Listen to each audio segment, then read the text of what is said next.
of the things I've noticed time and time again is that whenever I talk about the relationship between responsibility and meaning, the crowds that I'm talking to go silent.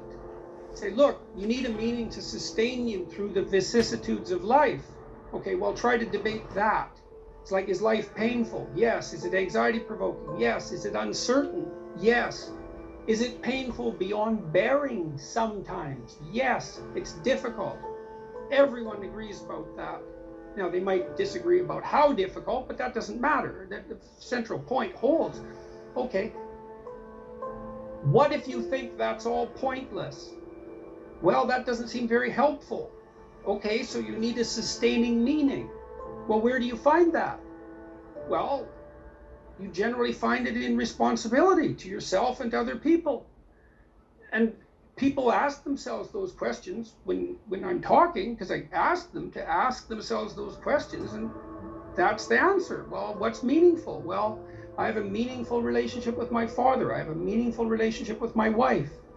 I have a meaningful relationship with my pet, because I take care of that pet. When I commit to something and make sacrifices, that sacrifice is something I also talk about a lot in both of the last two books. If something's valuable, you'll make sacrifices to attain it. That discovery of sacrifice, I think that's what separates it's one of the primary factors separating human beings from animals. Because we discovered that we could let go of something we value in the present, and we would gain something we value even more in the future. We acted that out dramatically in all sorts of strange ways over thousands and thousands of years before it was formalizable psychologically. But it's a massive discovery. I can forego gratification in a particular way and benefit in the future. So I can share the proceeds of my hunt. And I store up future food in the form of reputation and the favors I'm owed now by other people. It's a massive discovery. It took me a long time to understand that belief regulated emotion. So what happens is that if you act out your identity, if you act out your beliefs in the world, and what you want doesn't happen, what happens is that your body defaults into emergency preparation for action. And the reason for that is you've wandered too far away from the campfire, and now you're in the forest, and maybe you're naked. And so what do you do then? And the answer is, well, you don't know what to do. So what do you do when you don't know what to do? And the answer is you prepare to do everything. And the problem with that is that it's unbelievably draining psychophysiologically. Like, it hurts you. And there's an immense physiological literature detailing the cost of exactly that kind of response. People stay where what they do has the results they want. That's partly why you want to be around people who share your cultural presuppositions, is because you know that, for example, even in small ways, let's say you're a country music aficionado and you're hanging around with your cowboy hatted buddies and you throw on a tape and everyone says, great tunes, man. And you're happy about that. But you throw on a piece by Tchaikovsky and you're in a different subculture, and who the hell are you? And the people in your group will say, man, who listens to music like that? And that's a trivial example in some sense, but I believe it's one that everyone can resonate to. It's very hard on us not to be where we know that what we want is going to happen. We hate that. We hate that, and no wonder. So, and then, there are varying degrees of that, obviously. You can really be where you don't know what's going to happen, or you can only be there to some degree. But by and large, we're conservative creatures, even if we're liberal in temperament. We can't tolerate that much uncertainty.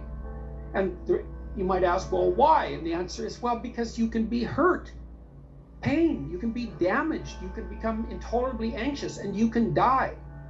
So it's no wonder you're sensitive. We're very sensitive to negative emotion.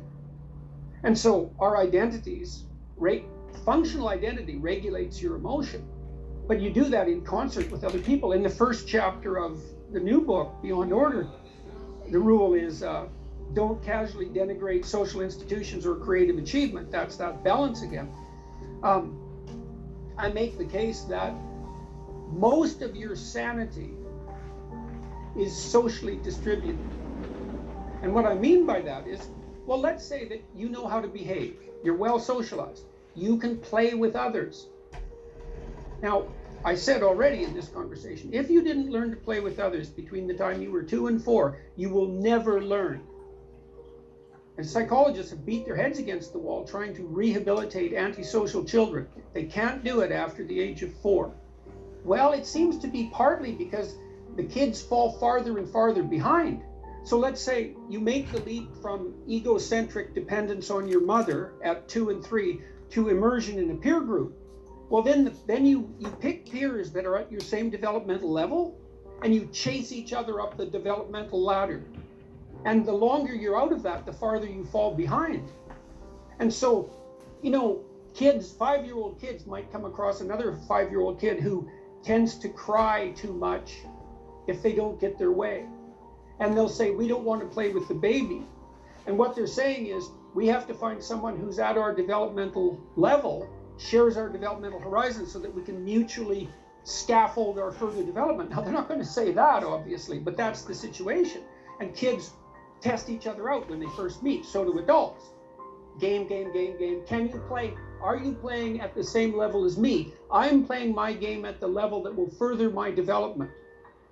Can you play along with me?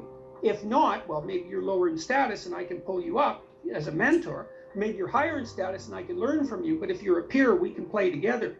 Anyways, if you're acceptable to your peers and you behave well, they'll accept you. And then they tell you all the time if you're acting appropriately. You know, if your jokes are funny, if you're dominating the conversation, if you're bringing something of value to the table. And all you have to do is pay attention to the social cues, and you'll keep yourself regulated. Do not allow yourself to become arrogant, deceitful, or resentful. I might have the order wrong there, but that's the chapter. Yeah, it opens with a discussion of why you would get resentful. It's like, well, culture's arrayed against you, so you're the target of tyrannical forces that are beyond your control. They're arbitrary. They don't work in your interest, at least not entirely. And the more eccentric you are, let's say, the more tyrannical culture will be to you. And so you're stuck with that, and then nature conspires to destroy you constantly and is going to do that with pain and anxiety and aging. And then there's the uncontrollability and darkness of your own psyche. And everyone faces those. Now, we face the positive elements of those too, the beneficence of culture, the beauty of nature, the glory of the human spirit. That's there as well. You have reasons to be deceitful, resentful, and arrogant, but it's not a good game unless you want to produce hell. You know, I took the idea that we were supposed to learn something from the horrors of the Second World War seriously. Never forget, okay? You can't remember what you don't understand. So what are we supposed to remember? What are we remembering? The fact that all these people were murdered? No, we're supposed to remember that that was a revelation of the genocidal nature of the human psyche. That's partly why I'm so impressed, let's say, with the story of Cain and Abel. I dealt with that in my biblical lecture series and in my writings. You know, the first two human beings, according to the book upon which our culture is predicated, for better or worse, the first two human beings, brothers, the adversary and the hero, the archetypal adversary and the hero, put right at the beginning of that amazing book. It's the beginning of history. Cain's sacrifices are rejected by God. Okay, well, how do we understand that? That's easy once you know the key. You make sacrifices to make the future better. Well, what if that doesn't pay off? Well, you know, think about that. You know what that's like. You endeavor to do something, and it doesn't work. You're not appreciated for who you are. You fail. Maybe you failed despite your best efforts.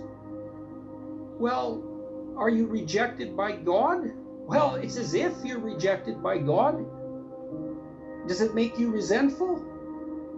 Does it make you bitter? Does it make you want to pull down the successful? Does it make you want to pull down the successful out of spite?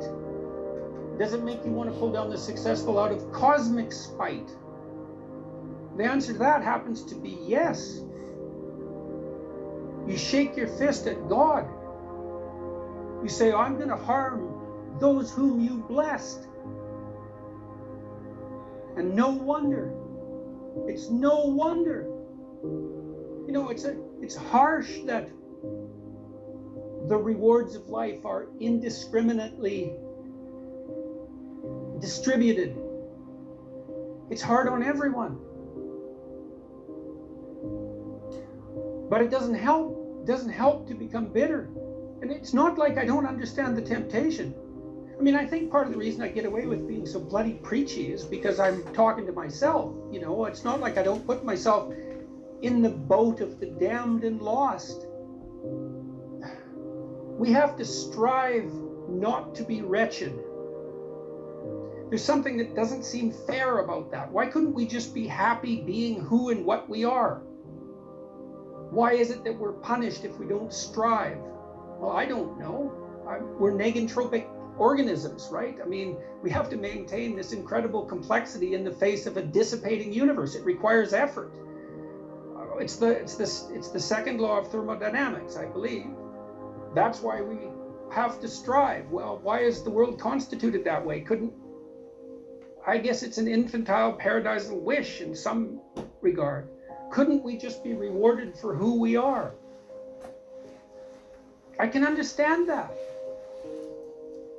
But I don't think that it works. I don't think that's how things function like that. And I don't think probably in the final analysis we really want them to.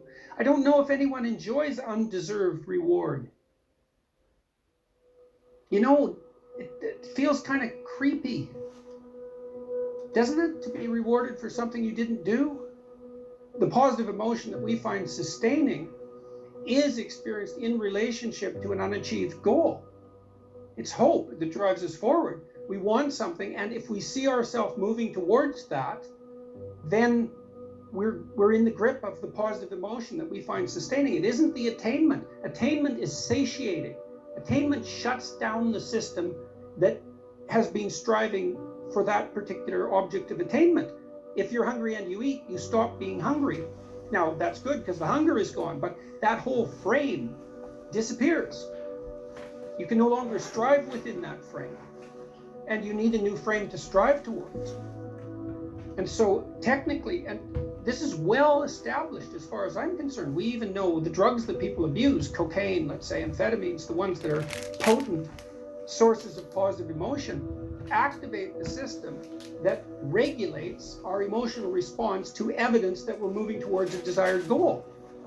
So cocaine, for example, is an exhilarating drug. It makes you feel that things are worthwhile because it hijacks the system that does indicate that things are worthwhile. So this is deeply, this striving aspect is deeply rooted in our biology, for obvious reasons. Pick something, aim at it. As you move toward it, you'll get wiser. Then maybe your aim will change. That's okay, but at least it'll change in an informed way. It's like discipline yourself in one dimension. See what happens. The best we have might not always work, but it's still the best we have. And the fact that it might not work doesn't mean we should throw it away.